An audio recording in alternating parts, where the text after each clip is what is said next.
continue. අයිබෝන් පුතේ මගේ අද පාඩම තමයි ශාක පත්‍ර සහ පරිසර වර්ගීකරණය.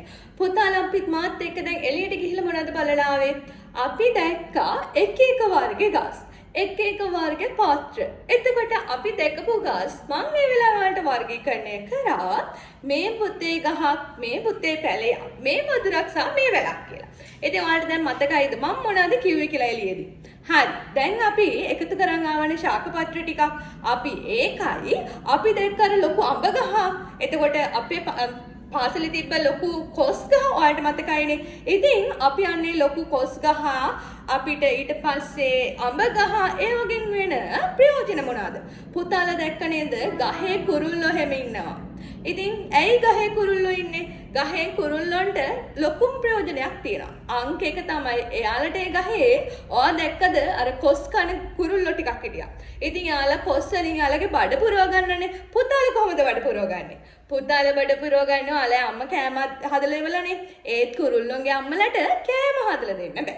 ඉතින් යාලා බඩ පුරව ගන්නවානේ ගස් වල තියෙන දේවල් හොයලා.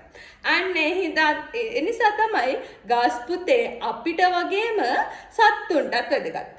එහෙනම් අනිත් දේ තමයි ගස් වැදගත් වෙනවා සත්තුන්ට වගේම අපිටත් කෑම ලබා දෙන්න වැදගත් වුණාට අනිත් දේ තමයි ගස් වලින් අපි ගහ ගාවට ගියත් පස්සේ අපිට මොකක්ද දෙන්නේ?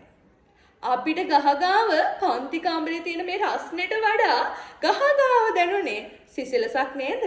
ලස්සන හුළඟක් ආවා අපිට ලස්සන සද්ද ඇහුණා. ඔය පාසලේ බෝගහ ගාවට ගියත් පස්සේ ඔයාලට මොනවද ඇහෙන්නේ? බෝගහේ සද්ද ඔයාට ඇහෙනවා. බෝගහේ කොළවල සද්ද මොන වගේද? අන්න හරි පුතේ. බෝගහේ කොළ හෙලවෙද්දී සිලිසිලි සද්දයක් වගේම දැන් ඉස්කෝලේ නම් අපිට සද්ද වැඩිනේ. එතකොට අපි සාමාන්‍ය පන්සලකට ගියාට පස්සේ ඔයාලට කොහොමද දැනෙන්නේ? පන්සලට යද්දී බෝමළුවට ඔයා ගිහිල්ලා තියනනේ. බෝමළුවට යද්දී ඔයාට දැනෙන්නේ හරිම නිදහසක්. ඉතින් පුතේ මං ඔයාලට අද අරන් ආවේ ශාක පත්‍ර වර්ගීකරණය. ශාක පත්‍ර වර්ගීකරණය සහ ගසක කොටස් හඳුනා ගැනීම. ඉතින් පුතේ ගසක කොටස් හඳුනා ගද්දී මුලින්ම මං අන්දලා තියෙනවා ලොකු ගහ. ඉතින් මේ ලොකු ගහේ ඔයාලට පේනවද මේ ලොකු කඳක් තියෙනවා, මුල් තියෙනවා, පාත්‍ර තියෙනවා, මල් තියෙනවා. ඒත් එක මේ චූටි ගෙඩි තියෙනවා. ඔයාලට පුළුවන් මේක කොස් ගහ කියලා හිතන්න. කොස් ගහේ තමයි මේ ටිකම දැක්කනේ. අන්න හරි. හැබැයි කොස් ගහේ මල් තිබ්බේ මේ මල් තිබ්බේ මෙතන නෙවෙයි. මම ඔයාලට පෙන්නන කොස් ගහේ මෙතන තියෙන කියලා. ඒ කොස් ගහේ තියෙන පුතේ පනා මල්. හරිද? හොඳට මතක තියාගන්න මේ අමතර කරුණා. ඉතින් පුතේ අපිට ගහක කොටස් වශයෙන් ගත්තහම ප්‍රධාන වශයෙන් ගහක කොටස් කීපයක් තියෙනවා. අංක එක තමයි දළු. ඊට පස්සේ පාත්‍ර, පළ, මෙතන පළ. අතු ඔය දැක්කද කොස් ගහේ කඳට අමතර අතු කීපයකට බෙදලා. අන්න හරි. කොස් ගහේ පුතේ අතු ගොඩක් තියෙනවා. කොස් ගහක නෙවෙයි සාමාන්‍යයෙන් මුදුන් මුලක් සහිත හැම ගසකම වගේ අතු ගොඩක් තියෙනවා. හරි. ඊටකොට කඳ මුදුන් මුල්. එතකොට මේ අයිනේ තියෙන මුල් මොනවාද? මේ අයිනේ තියෙන මුල් වලට අපි කියනවා කරු මුල්, කයිරු මුල් ඕන දෙයක් අපිට හඳුන්වන්න පුළුවන්. එතකොට පුතේ අපි බලමු දැන් ගහකින් අපිට සත්තුන්ට හැමෝටම තියෙන ප්‍රයෝජන මොනවද කියලා. අංක 1ට අපි බලමු පාත්‍ර. අර ගොළ පාටට ගොඩාක් තියෙන පුතේ පාත්‍ර. සාමාන්‍ය චූටි පාත්‍ර ගොඩක් එකතු වෙලා තමයි අපිට අර කොළ පාට ලොකුවට පේන්නේ. හරිද පුතේ? හරි. එතකොට අපිට පාත්‍ර වලින් පුළුවන් අපිට ගහට අවශ්‍ය ආහාර නිපදවන්න. එතකොට අපිට අවශ්‍ය කරන ඔක්සිජන් අපි හුස්ම ගන්න මොනවාගෙන්ද? අපි හුස්ම ගන්න ඔක්සිජන් වලින්. එහෙනම් අපිට අවශ්‍ය ඔක්සිජන් සපයන්නේ ගහ. එතකොට ශ්වසනයට සහ උත්ස්වේදනයට එතකොට මල් වලින් වර්ගය ආඹෝ කරන්න. මල් හැදුනට පස්සේ තමයි පුතේ පළ හැදෙන්නේ. එහෙනම් මල් වලින් තමයි වර්ගය ආඹෝ කරන්නේ. එතකොට පළ වලින් තමයි අලුත් ශාක වර්ධනය කරන්නේ. පළ වලින් දැන් කොස් ගහේ පළ වගේ දේවල් නම් අපිට කන්න පුළුවන්. අඹ පළයෙන් මොකද කරන්න පුළුවන්? අඹ පළය අපිට කන්න පුළුවන්. ඒ වගේ සමහර පළ තියෙනවා කන්න පුළුවන්. හැබැයි අපි ඔක්කොම පුතේ කන්නේ නැහැ. අපි කන්නේ මොනවද කියලා ඔයා අපි ඉස්සරහදී කතා කරමු. අපි කන්න ඕනි මොනවද ඒ දේවල් අපිට පුළුවන් පස්සේ කතා කරන්න. දැන් අපි මේක ගැන කතා කරමු. එතකොට කඳෙන් පුතේ ශක්තිය වර්ධනය කඳෙන් තමයි ගහ අනේ සමාවෙන්න මැඩ.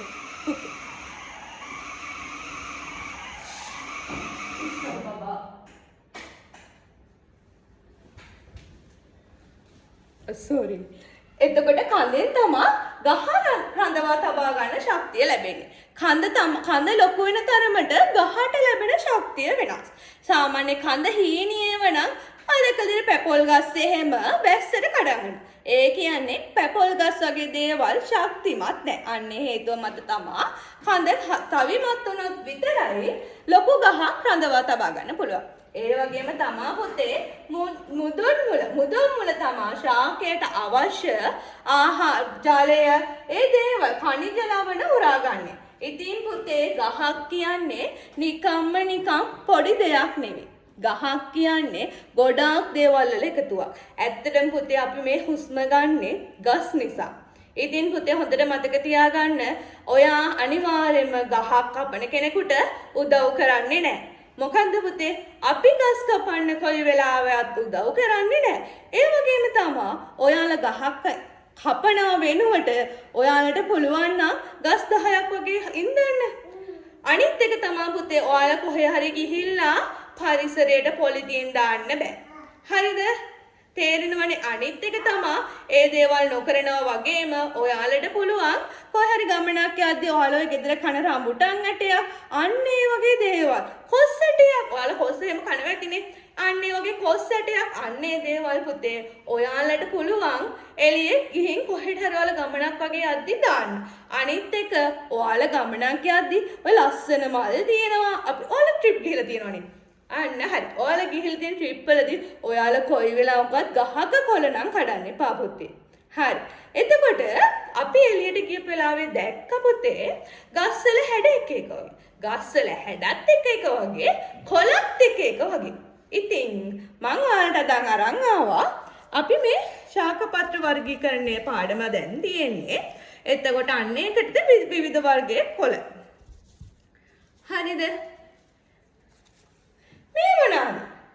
මේ මොනවාද? ඔයාලා හොඳට දන්න දෙයක්. අන්න හරි පුතේ. මේ කරපිංචා. කරපිංචා ඔයාලා අම්මලා කෑම වලට දානවා නේද? ඒ රහ වෙන්න. එතකොට ඔයාලට පේනවද මේක වෙනස්? අපි ඒ ගැන තා ටිකකින් කතා. එතකොට මේ මොනවාද? මේ උණ ශාකය. ඔයාලට මොකද්ද මේකේ තියෙන වෙනස? දැන් මම ඔයාලට පෙන්නපු මේ කරපිංචා කොලෙයි උණ කොලෙයි වෙනස මොකක්ද? මේක පත්‍රය හීනී දිගටි. ඒ වගේම මේක මේ චූටි පත්‍ර තියෙන පුතේ වෙන. ඔයාලට පේනවනේ. හරි. ඊළඟ එක මේ මොකක්ද? මේ මඤ්ඤොක්ක කොලයක්. ඒත් එක්කම මේ මොකක්ද පුතේ? මේක මේ මඤ්ඤොක්ක කොලේමද මේ දෙකම? නෑ පුතේ. එක වගේ වුණාට මේ දෙකෙත් හැඩය වෙනස්. මේක මඤ්ඤොක්ක මේක පැපොල් හෙවත් ගස් ලබු. ඉතින් බලන්නකෝ එක වගේ වුණත් ඇත්තටම හැඩය අපි හිතනට වඩා වෙනස් නේද? අනිත් දේ තමයි මේ මොකක්ද? අපි ගියානේ දැන් අඹ ගහක් යටට. අන්න හරි. හොඳ පුතා. එතකොට අපි අඹ ගහ යටට ගිය වෙලාවේ ඔයා දැක්කද අඹ කොලේ කොහොමද කියලා? අඹ කොලේ දිගයි. අපි කලින් දැකපු කොළ බලන්නකෝ මේක හීනී දිගයි, මේක දිගටි. එතකොට මේක මොකක්ද? මේක ඊට වඩා වෙනස්. එතකොට ඔයාලා දැකලා ඔයාලා හැලප කාලා තියෙද? ආන්න හරි. මේක පුතේ හැලප කන්න අපි යොදා ගන්න කැන්ද කොලය. ඔයාලා ගෙදර හැලප හදන්න කෙසෙල් කොලේ. අපිට කෙසෙල් කොලෙත් හදන්න පුළුවන්. මේක කැන්ද කොලයක්. හරිද? සාමාන්‍යයෙන් හැලපකම අපිට මතක වෙන කැන්ද කොලනේ පුතේ. හරි. එතකොට මේ මොකද්ද? එතකොට මේ බලන්නකෝ මේ දෙකේ හැඩේ වෙනස් නේද? මේ දෙක රවුම් ඒ වුණාට මේ දෙකෙත් හැඩේ වෙනස්. මේක පුතේ ඔයාලා දැකලා ඇති ගහල. ඒ කොලයක් තමයි මේ තියෙන්නේ. එතකොට මේ හැම දෙයකම හැඩය වෙනස්. හොඳට මතක තියාගන්න අපි ශාකපත්‍ර වර්ගීකරණයේ යටතේ අපිට ඉගෙන ගන්න වෙනවා හැඩය අණුව, එතකොට මේ දාර අණුව, එතකොට මේ පත්‍ර වෙනස් වීම අණුව අපිට එක දේවල් පරිසරයේ තියෙන දේවල් වෙනවා. හැම දෙයක්ම පුතේ එකිනෙකට සමාන නැහැ.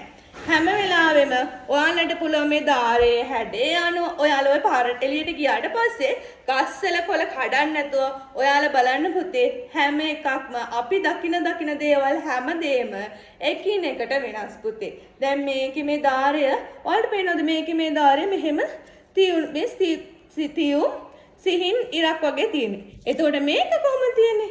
මේ ධාරය සියුම් තියුණු. එතකොට මේකේ ධාරය කොහොමද? මේකේ ධාරය සිහින් තියුණුයි නමුත් තනින් තන කැඩි ගිහින් තියෙන්නේ. එතකොට පුතේ ඔයාලට තියෙන පැවරුම තමයි අද අනිවාර්යයෙන්ම පත්‍ර එක ගහකවත් කොළයක් නම් පුතේ කඩන්න එපා. ගස් කියන්නේ අපිට පණ වගේ. ඒ හින්දා ඔයාලා පුතේ ගෙදර ගිහිල්ලා එකින් එකට පත්‍ර හැඩ අඳලා ඔයාට පුළුවන් පුතේ මුලින්ම ඔයා අඹ කොළයක් අඳින්න. අඹ කොළේ කොහොමද වෙනස? අඹ කොළේ දිගයි. දිග කොළයක් ඇඳලා අඹ කියලා පාට කරලා පුතා පත්‍රයේ හැඩය අනුව පත්‍රයේ ස්වභාවය අනුව පත්‍රයේ ධාරය අනුව ඒ විදිහට ඔයාලා හෙටේදී පැවරුම වශයෙන් අනිවාර්යයෙන්ම කරන් ඉන්න ඕනි. ඔයාලා කොහොමද පාසලේ එක සමාන එක සමාන පත්‍රවල රූප දෙකක් ඇඳලා ඒවයි වෙනස. ඔයාලට පුළුවන් පුතේ තව දෙයක් කරන්න. ඔයාලා එළියට ඔය යනකොට ඔයාලා ට්‍රිප් එහෙම යද්දී ඔයාලට පුළුවන් එකින් එකට වෙනස් දේවල් ගැන ඔයාලා අම්මලත් එක්ක කතා කරන්න. නැත්නම් ඔයාලට පුළුවන් මේ දේවල් ඔයාලා ඔළුවේ තියන් ඇවිල්ලා අපේ පන්තිය අපි අමතර වෙලාවක් අරගෙන අපිට පුළුවන් ඒ ටයිම් එකේදී කතා